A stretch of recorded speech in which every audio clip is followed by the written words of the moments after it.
Hi hello everyone. तो current time में 6 PM and मैंने आज कोई भी लाइव ट्रेड रिकॉर्ड नहीं कर पाया था मैं। मेरे को कुछ वर्क था, मतलब मेरे दोस्त का कुछ काम था तो उसको हेल्प करने के लिए मैं गया हुआ था। तो वहाँ पे मैं ट्रेड एग्जीक्यूट कुछ मतलब कर नहीं पाया, जो अपना मेन ट्रेड था वो मैं कर नहीं पाया। लेकिन उसके बावजूद मैंने कुछ ट्रेड किया है जो मैं आपको भी दिखाऊंगा। एंड सबसे पहले एनालिसिस पे आ जाते हैं, जल्दी से इसको निपटाते हैं, ठीक है। तो आज है मार्च 5। सुबह मैंने बोला था, सुबह कल की वीडियो में भी मैंने बोला था, अगर आपने कल की वीडियो का थंबनेल देखा होगा तो थंबनेल में भी लिखा था रिट्रेसमेंट लोडिंग। वो भी एक तरीके का मतलब सोच समझ के ही मैंने थंबनेल में वो डिसाइड किया था। और मैंने उस वीडियो के दौरान भी एंड में शायद, हाँ एंडिंग पार्ट में ही मैंने बोला था कि मार्केट जैसे क्लोज करने वाली है इस लेवल पे, उस हिसाब से अगले दिन हमें बाइंग की अपॉर्चुनिटी देखने को मिल सकती है। हम बाइंग की तरफ मार्केट में प्रोबेबिलिटी हम जा सकते हैं। तो सुबह मैंने बोला था कि today's buys will be buying also rotations possibilities are there. मतलब का ये मतलब ये कहना है कि एक तरीके से मार्केट ऊपर जाएगा, ऊपर जाने के बाद पॉसिबिलिटी है एक कि वो नीचे आ सकता है, नून में कुछ सेलिंग वेलिंग कर सकता है, लेकिन अपना जो बाइस है वो बाइंग का रहेगा। तो ऐसा करके कुछ अपना जो ट्रेड था, फिर हमने आज कॉल लिया। कॉल में लॉस हुआ, वो मैं आपको बताऊंगा कि क्यों कॉल में कैसे लॉस हुआ थोड़ा सा। पुट में कुछ प्रॉफिट चला और पुट में भी फिर कुछ खास कुछ मिला नहीं। तो इसी तरीके से मेरा डन डे हो गया। तो सबसे पहले हम चार्ट पे आ जाते हैं। चार्ट पे आने के बाद हम ट्रेड्स देख लेते हैं। तो ट्रेड में एक आपको पुट दिख रहा है, एक कॉल दिख रहा है। पुट का जो ट्रेड है वो भी एक्सप्लेन करता हूँ। सबसे पहले कॉल का ट्रेड मैं एक्सप्लेन करता हूँ। तो कॉल में देखिए क्या हुआ है यहाँ पे। निफ्टी का मैं चार्ट खोल लेता हूँ।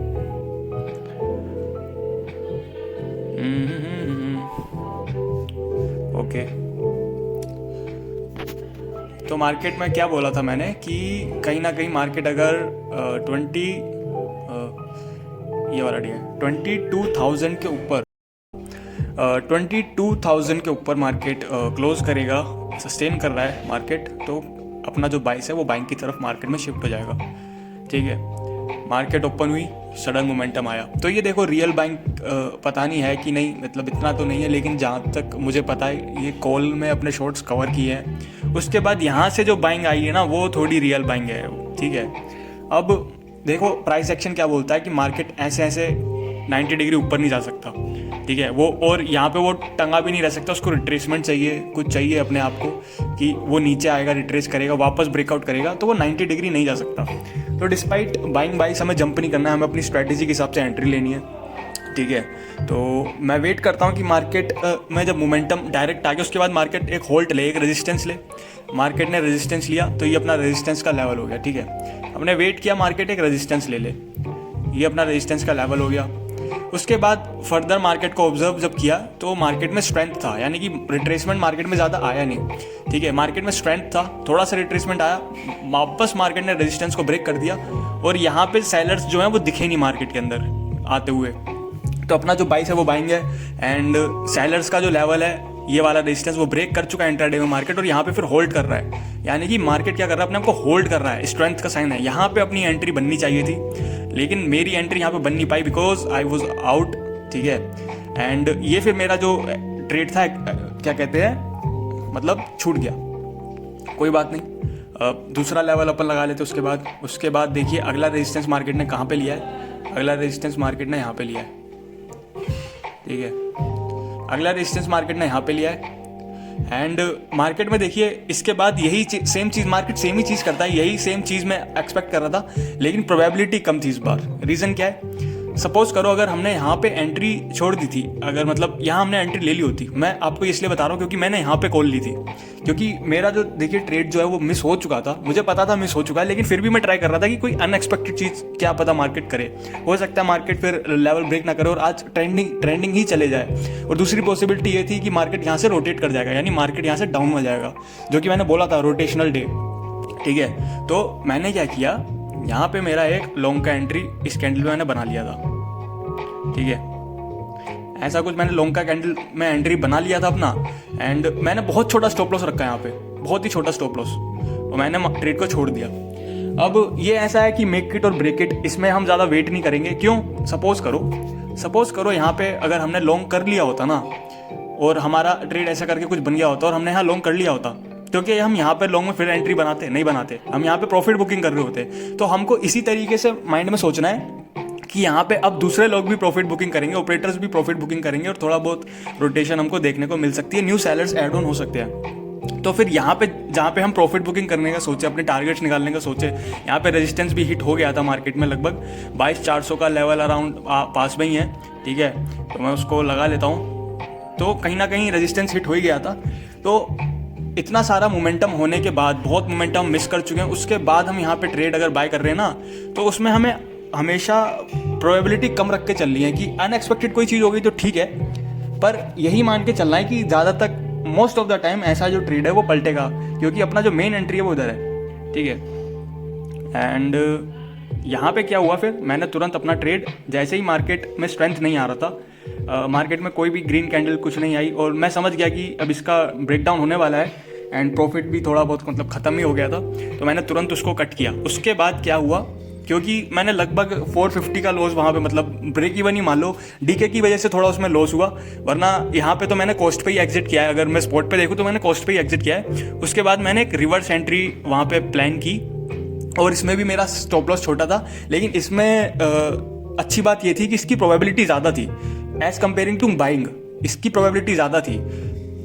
बाइंग अगर मैं यहाँ पे करता तो उसकी प्रोबेबिलिटी हाई थी, लेकिन अगर मैं यहाँ बाइंग कर रहा हूँ उसकी प्रोबेबिलिटी लेस है। लेकिन उसके बाद अगर इसी लेवल का ब्रेकडाउन हुआ और उसके बाद कैंडल्स देखो, ये सेलिंग कैंडल आई 3, उसके बाद ये भी बाइंग कैंडल आई लेकिन स्ट्रेंथ कितनी कम है, फिर ये बाइंग कैंडल आई, स्ट्रेंथ कितनी कम है, फिर ये बाइंग कैंडल आई, उसमें भी स्ट्रेंथ कितनी कम है। लेवल को मार्केट रिस्पेक्ट कर रहा था। मैंने इसी टॉप पे मार्केट को शॉर्ट किया और बिल्कुल छोटा सा मैंने स्टॉप लॉस लगाया, बहुत छोटा सा स्टॉप लॉस लगाया, और मार्केट में मोमेंटम जो है वो मार्केट में मोमेंटम आया, ठीक है। और मैं जब भी छोटे ट्रेड करता हूँ, मैं 1 मिनट टाइम फ्रेम पे मार्केट को देखता हूँ। जब भी मैं जितना छोटा मैं स्टॉप लॉस और टारगेट डिसाइड करता हूँ कि छोटा ट्रेड रहेगा, टाइम फ्रेम भी मेरा उतना छोटा ही हो जाता है। तो उस हिसाब से मेरे को यहाँ पे बढ़िया प्रॉफिट हो रहा था। और उसके बाद जब मार्केट ने यहाँ से ऐसे करके रिवर्स किया, तो मैंने यहाँ कहीं पे मार्केट में एग्जिट किया, यहाँ कहीं पे मैंने एग्जिट किया।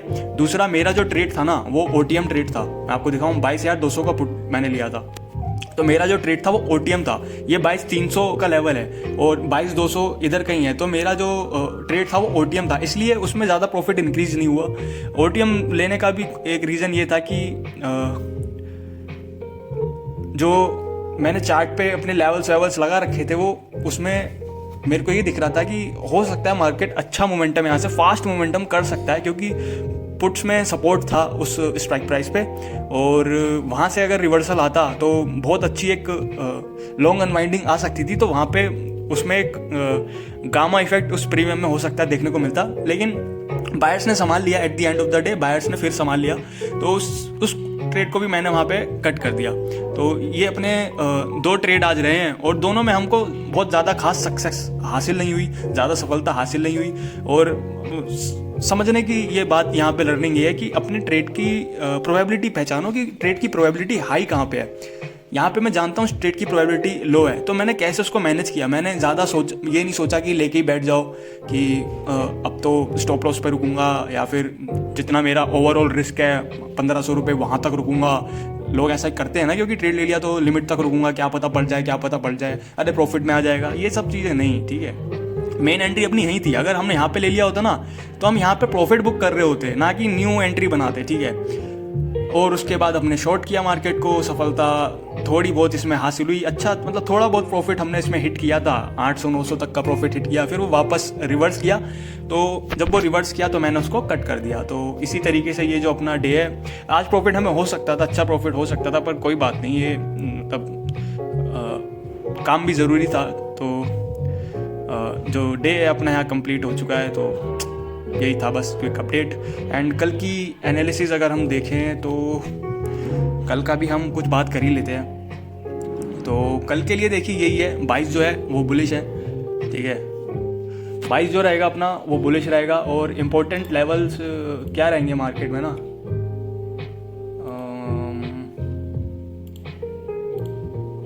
मेरे पास बड़े टाइम फ्रेम में चार्ट देख लेता हूँ, मेरा डेस्कटॉप खुला ही हुआ है। तो कल के लिए इम्पोर्टेंट लेवल क्या रहेगा, कल के लिए मुझे यही वाला, देखो प्राइस एक्शन पास्ट के उस पर ही चलता है। तो आज के जो लेवल्स हैं वही लेवल्स कल के लिए वर्क करने वाले हैं, ठीक है। तो आज जहाँ पे हमारी एंट्री बन रही थी ना, वही वाला लेवल जो है इम्पोर्टेंट रहेगा। तो हमारी एंट्री यहाँ कहीं बन रही थी, तो ये वाला जो लेवल है जब सपोर्ट रेजिस्टेंस ब्रेक किया, फिर मार्केट ने इसके ऊपर प्राइस एक्शन बनाया, यही लेवल इंपॉर्टेंट है। तो कल अगर मार्केट फ्लैट खुल के मतलब नीचे वीचे आता है, और नीचे आने के बाद उसके बाद कुछ स्ट्रक्चर बनाता है, प्राइस एक्शन बनाता है, हायर लो में टर्न होता है, जो बुलिश स्ट्रक्चर होता है उसमें टर्न होता है, तो हम बाई की तरफ ट्रेड करेंगे। और इम्पोर्टेंट लेवल अपना रहेगा ये, ठीक है। ये लेवल के ऊपर जब तक है हम बाइंग का बाइस मार्केट में रखेंगे, ठीक है।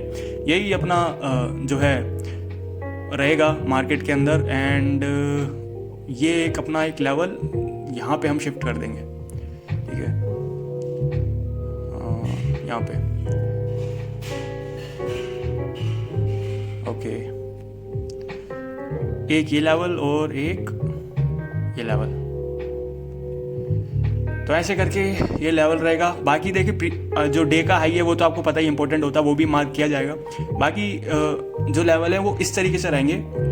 एक अपना ये लेवल रहेगा, इसके ऊपर ही रहनी चाहिए बुलिश है, इसके नीचे मार्केट फिर पता नहीं कैसा ये मोमेंटम करेगा। ये लेवल इंपॉर्टेंट है, इसके ऊपर मार्केट रहे और फिर इन लेवल्स को रिस्पेक्ट करें। और इन लेवल्स को रिस्पेक्ट करने के बाद यहाँ कहीं पे हमें कुछ बुलिश पैटर्न या कुछ भी दिखे तो वहाँ पे बुलिश ट्रेड हम डिसाइड कर सकते हैं। बाकी किस तरीके से गैप डाउन या गैप अप मार्केट मोमेंटम करता है उसके हिसाब से भी डिसाइड करेंगे कि किस तरीके से ट्रेड करना है। तो ये कुछ लेवल अपने इंट्राडे के हिसाब से कल के लिए ये लेवल जो है वो वर्क करने वाले हैं। तो थैंक यू एवरीवन।